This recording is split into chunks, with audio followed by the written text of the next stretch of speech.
হযরত আব্দুল ইবনে মাসউদ রাদিয়াল্লাহু আনহু থেকে বর্ণিত, রাসূলুল্লাহ সাল্লাল্লাহু আলাইহি ওয়াসাল্লাম ইরশাদ করলেন, হাশরের ময়দানে জাহান্নামকে উপস্থিত করা হবে। জাহান্নামের ৭০,০০০ লাগাম থাকবে। প্রত্যেক লাগামে ৭০,০০০ ফেরেশতা ধরে টেনে নিবে।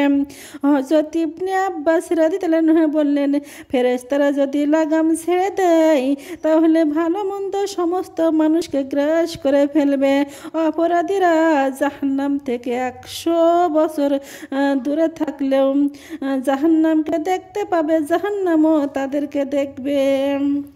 আল্লাহু আল্লাহ আল্লাহু আল্লাহ ডাইকা হইলেন অলি যিনি, রাবিয়া বসরির নাম যারে শুনি। আল্লাহু আল্লাহ আল্লাহু আল্লাহ জিকির করে আল্লাহর অলি হইয়াছেন।